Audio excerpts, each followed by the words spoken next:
Hello and welcome to SKB shots. Punjab Kings మరొక్కసారి Chennai Super Kings మీద విజయం సాధించింది.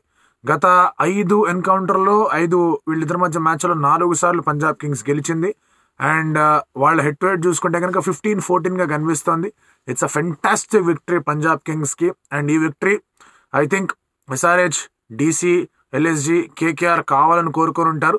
ఎక్కడో సీక్రెట్గా టేబుల్ వేసుకునే ఆర్సీబీ అండ్ అలాగే ఏమన్నా ఛాన్స్ ఉందని ఆలోచించి ముంబైకి కూడా ఈ రిజల్ట్ కాస్త హ్యాపీనెస్ తెచ్చిందేమో అనిపిస్తోంది. బట్ అసలు ఈ మ్యాచ్లో ఏం జరిగిందనే దాని గురించి let's get started.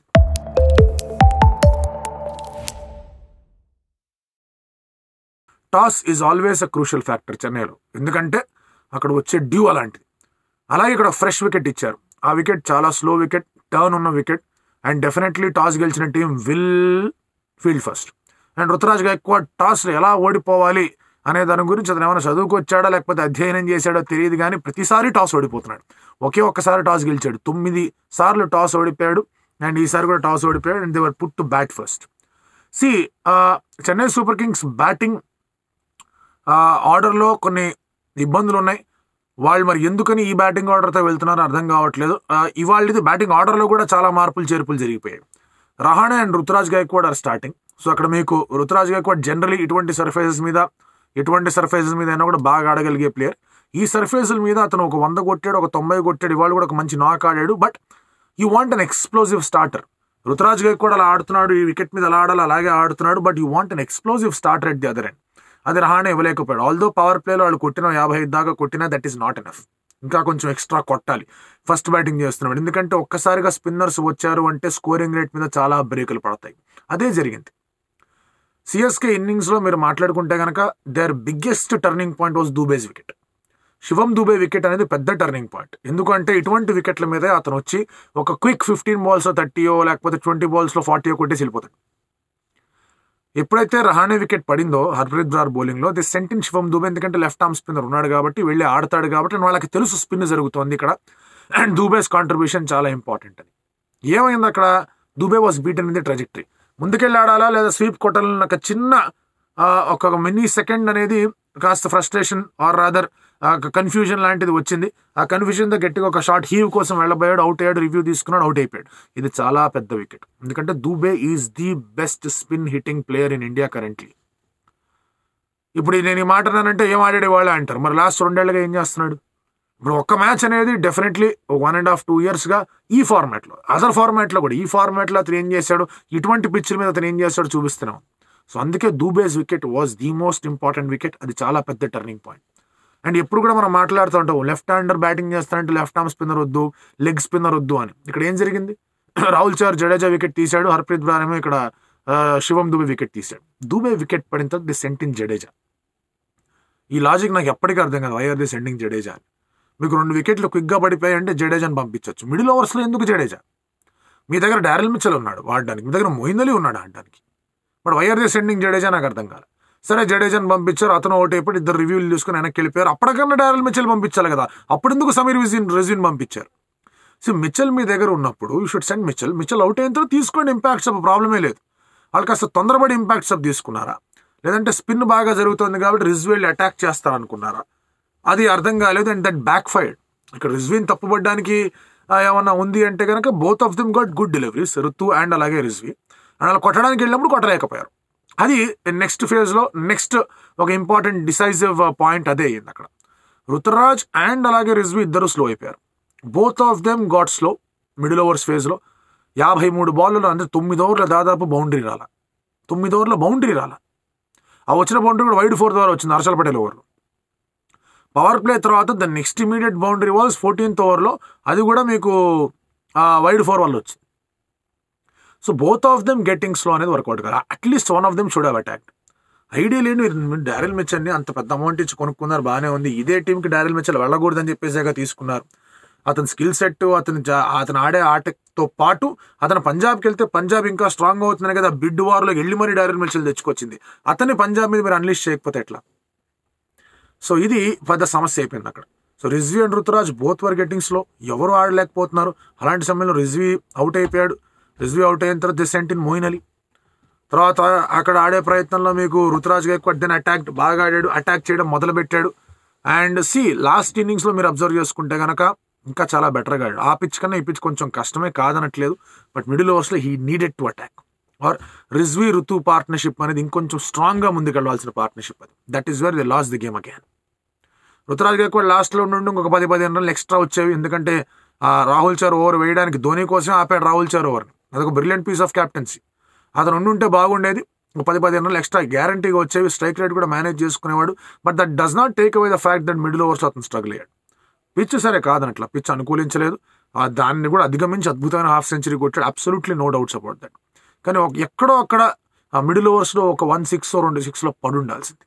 That is where Ruturaj Gaikwad will be thinking okay fine, ఇటువంటి పరిస్థితుల్లో ఏం చేయాలి. ఎందుకంటే లక్నో సూపర్ జైంట్స్తో మ్యాచ్లో కానీ ఎస్ఆర్హెచ్తో మ్యాచ్లో కానీ మిడిల్ ఓవర్స్లో రుతురాజ్ గైక్వాడ్ స్కోర్ రన్స్. మిగతా వాళ్ళందరూ స్ట్రగుల్ అవుతుంటే అతను ఒక్కడే రన్ స్కోర్ చేసాడు. వాళ్ళు కూడా అదే అయింది. రుతురాజ్ అవుట్ అయ్యాడు, డారెల్ మిచెల్ వచ్చాడు, ధోని వచ్చాడు, ధోనికి అగేన్స్గా రాహుల్ చార్ని పెట్టాడు. అక్కడ శామ్ కరణ్ 3 రన్లు మాత్రమే వచ్చాయి ఓవర్లో. లాస్ట్ హర్షదీప్ వేయడానికి వచ్చాడు, టు బి ఆనెస్ట్ సరే 12 రన్లు ఇచ్చాడు అనుకున్నా కూడా బాగానే వేసాడు. ఒక వైడ్ రాలేదు సరే, ఒక చోట డారెల్ మిచెల్ 2 పరిగెత్తారు కానీ ధోని కదల్లా. అది ఒక అల్టిమేట్ పీస్ అది. అంటే ధోని కాన్ఫిడెన్స్ ఉండేది హర్షదీప్ నేను చూసుకుంటానులే అని. బట్ డారెల్ మిచెల్ని మీరు ఎలా యూజ్ చేస్తున్నారు? బౌలింగ్ చేయించట్లే అతనితో. సరే ఓకే, బౌలింగ్ అతను న్యూజిలాండ్ కూడా పెద్దగా చేయలేదు, వదిలేద్దాం. బ్యాటింగ్లో అతను కింద దాకా తీసుకొని రావడం, అతను యూటిలైజ్ చేసుకోలేకపోవడం, ఎస్పెషల్లీ లాస్ట్ మ్యాచ్లో అతను 50 కొట్టాడు. స్పిన్నర్లోనే ఆడాడు, ఇటువంటి సర్ఫేస్ మీద ఆడగలడు. So that is where tactically also Chennai Super Kings తప్పులు చేశారు. వీటన్నిటిని అద్భుతమైన రీతిలో క్యాప్టెన్సీ చేశాడు Sam Curran. And Harpreet Brar, Rahul Chahar వాళ్ళిద్దరూ కేక బౌలింగ్ చేశారు. I was in fact saying Rilee Rossouw players Sikandar Raza వచ్చుంటే బాగుండేది, ఇంకో 20 రన్లు తగ్గేవి ఈజీగా, డౌట్ లేకుండా. బట్ రైలీ రుసో మీద నమ్మకం ఎందుకు పెట్టారంటే ఇటువంటి సర్ఫేసెస్ మీద ఒక క్విక్ నాక్ అనేది అతను ఇవ్వగలిగితే బాగుంటుందని. And bye he did that. So A decision అన్నా పంజాబ్ కింగ్స్ వాళ్ళు తీసుకున్నది వాళ్ళకి అల్టిమేట్గా బాగా వర్కౌట్ అయింది. అండ్ ఇటువంటి అద్భుతమైన పీస్ ఆఫ్ క్యాప్టెన్సీతో పాటు వాళ్ళ బౌలర్లు కూడా బాగా రెస్పాన్స్ ఇచ్చారు. శివం దుబేని అవుట్ చేశాడు, రహానేని అవుట్ చేశారు, జడేజాని అవుట్ చేశారు, మొయిన్ అలీని అవుట్ చేశారు వాళ్ళ స్పిన్నర్లు. సో ఈ రీతిలో బాగా కొట్టగలిగే ప్లేయర్లను అవుట్ చేశారు. అండ్ వాళ్ళు బ్యాటింగ్ చేసినప్పుడు దీపక్ చార్ 2 బాల్ లేగానే పరారు. అతని కజిన్ రాహుల్ చార్ ఏమో అక్కడ బాగా ఆడేసి వికెట్లు తీసేసి నేను ట్వీట్ కూడా పెట్టా, రాహుల్ చార్ కజిన్ సిఎస్కేలో అతను బాగా ఆడతాడు అనుకుంటే కనుక అతనికి ఇంజరీ, మల్టిపుల్ ఫ్యాక్టర్స్ ఉంటాయి. అతను కొంచెం injury prone Deepak Chahar, unfortunately for him. 30 పైన కూడా వచ్చాడు, బాగా ఇంజరీస్ అవుతూ వచ్చాయి. It has been troubling him. దానితో Chennai heat and humidity will also not help. చాలా వేడి, చాలా హ్యూమిడిటీ అండ్ రికవరీ టైం అనేది సరైన రీతిలో ఇవ్వదు. అతను ఇంజరీ అయిపోవాల్సి వచ్చింది. శార్దుల్ ఠాకూర్ వచ్చాడు, అతను ఫస్ట్ 2 ఓవర్లు సరిగ్గా వేయలేదు. గ్లీసన్ బాగానే ఆడాడు, బాగానే బౌలింగ్ చేశాడు, వికెట్ తీశాడు. బట్ బేర్స్టో అండ్ రూసో అద్భుతంగా ఆడేశారు, రిస్క్ తీసుకొని ఆడారు. అండ్ అందరు బౌలర్లు కూడా దే ఎర్డ్ ఆన్ లెన్స్. జడేజా కూడా బౌలింగ్లో ఎర్రర్లో లెంత్లో ఎర్రర్లు చేశాడు, మొయిన్ అలీ లెంత్స్లో ఎర్రర్ చేశాడు. That allowed Bairstow and Riley Russo to dominate. Shardul Thakur ఓవర్లో బౌలింగ్ కొట్టారు వాళ్ళు. ఎట్టకేలకు శివం దూబేని తీసుకొని రావాల్సి వచ్చింది. శివం దూబేని తీసుకొని రావడం అనేది it's nice thing Indian cricket point of view నుంచి. అతను ఒక 1 or 2 ఓవర్స్ వేసి ఒక 10-11 రన్స్ ఇచ్చిన, 2 ఓవర్స్ 22 ఇచ్చి ఒక వికెట్ తీసినా చాలు, 2 ఓవర్స్ 20 ఇచ్చి అని రన్స్ ఇవ్వకపోయినా చాలు. ఎందుకంటే that is a great contribution in it self.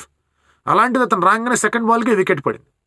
కాకపోతే అతను రిథంలో ఉన్నాడా, ఎంతవరకు నెట్స్లో బౌలింగ్ ప్రాక్టీస్ చేశాడో తెలియదు కానీ కొంచెం షార్ట్ బాల్ వేసాడు, దాన్ని రైలీ రూసో 6 కొట్టాడు, 4 కొట్టాడు, 14 రన్లు వెళ్ళాయి. But still wicket taking over.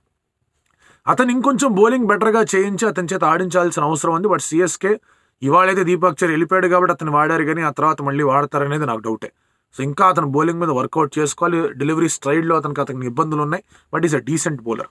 అతను బౌలింగ్ బాగా వేస్తే కనుక ఇండియన్ బ్యాటింగ్ ఆర్డర్ ఇంకొంచెం స్ట్రెంగ్త్ అవుతుంది. బట్ అది పక్కన పెడితే జానీ బేర్ స్టార్ట్ అయిపోయింది, శశాంక్ వచ్చాడు. శశాంక్ అండ్ రైలీ రూసో బాగా ఆడుతున్నారు. ఆ తర్వాత శార్దుల్ ఠాకూర్ ఒక ఓవర్ బాగా వేసాడు, కొన్ని రన్స్కి వెళ్ళినా వికెట్ తీయగలిగాడు. అంత వికెట్ తీసే డెలివరీ కాదు కానీ వికెట్ పడింది. రైలీ రూసో వాస్ డిసప్పాయింటెడ్, అరే ఏంద్రా ఇట్లా అవుట్ అయిపోయిన, ఫినిష్ చేసి ఉంటే బాగుండేది గేమ్ అని. బట్ అప్పటికే గేమ్ వాస్ డన్. అప్పటికే గేమ్లో ఏం మిగిలేదు సిఎస్కేకి. ఇక మిగిలిన ఫార్మాలిటీస్లో ఇంకా ఎక్కువ డ్యామేజ్లు ఏమీ జరగకుండా హాయిగా స్కోర్ని కొట్టే ప్రయత్నాన్ని ఇక్కడ Sam Curran and Shashank Singh తీసుకొని ఆడేశారు. నాకు ఒక మేడిన్ ఓవర్ కూడా కనిపించింది. శశాంక్ సింగ్ కంప్లీట్గా ముస్తఫీజుర్ని మేడిన్ ఆడాడు. ఆ తర్వాత మళ్ళీ స్పిన్నర్ వచ్చినప్పుడు పక్కకి ఒక 6 కొట్టాడు, ఆ తర్వాత 4 కొట్టాడు. అండ్ అప్పటికే run rate was never in issue for them also. వాళ్ళు స్ట్రాంగ్గా కొట్టేసి రన్ రేట్ పైకి తెచ్చుకుందాం అనే ఆలోచనతో రాలా. ఈ పిచ్ మీద అంత స్ట్రాంగ్గా ఆడడం కష్టం అని తెలుసు, స్ట్రాంగ్గా ఆడే ప్లేయర్లు అవుట్ అయిపోయారని తెలుసు. అది అర్థం చేసుకొని Sam Curran and Shashank Singh just did the needful. ఇప్పటికే చాలా డెలివరీస్ ఉండగానే ఫినిష్ చేశారు, అరౌండ్ 11 or 12 డెలివరీస్ ఉండగానే ఫినిష్ చేశారు.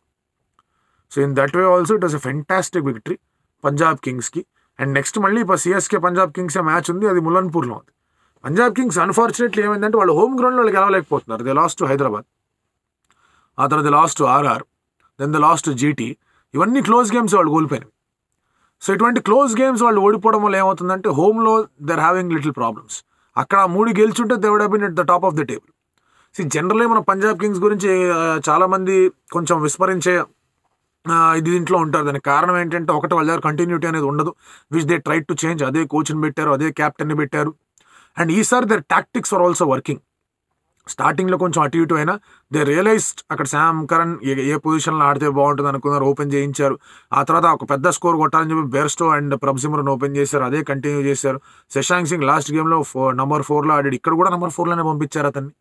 అశుతోష్ని బ్యాక్ చేయడానికి సిద్ధపడ్డారు. రాహుల్ చర్ని పక్కన పెట్టారు ఒక మ్యాచ్, లేదు అతను కావాలని చెప్పేసి లాస్ట్ 2 మ్యాచ్లు తెచ్చుకున్నారు. సో ఆ డిసిషన్లో కొంచెం అటు ఇటు అయినా they're slowly coming in to terms ఏం చేయాలి అని. They're still not out of the టోర్నమెంట్లోకి రావడం కష్టం వాళ్ళకి, కాదనట్లేదు. బట్ ఇక్కడ నుంచి if they come in, that's a fantastic story. వాళ్ళు కనుక ఇక్కడ నుంచి ఓ ప్లే ఆఫ్ స్పాట్ని థ్రెటన్ చేసే విధంగా వచ్చారు అంటే, ప్లే ఆఫ్స్కి వస్తారనేది ఇంకా స్టిల్ డౌట్గానే ఉంది. బట్ ఈవెన్ వాళ్ళు థ్రెటన్ చేసేదాకా వచ్చారు అంటే కనుక దట్స్ అ ఫెంటాస్టిక్ స్టోరీ అది.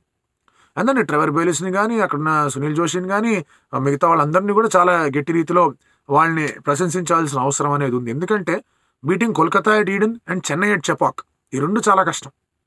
కోల్కతా అనేది 260 దాకా స్కోర్ చేసి వచ్చారు. ఇక్కడేమో సరే దే బోల్డ్ వెల్, బౌలింగ్ చాలా బాగా చేశారు, టాక్టికల్గా చాలా బెటర్ థింగ్స్ చేశారు, అవన్నీ కూడా బాగా కలిసి వచ్చాయి. So good victory Punjab కింగ్స్కి.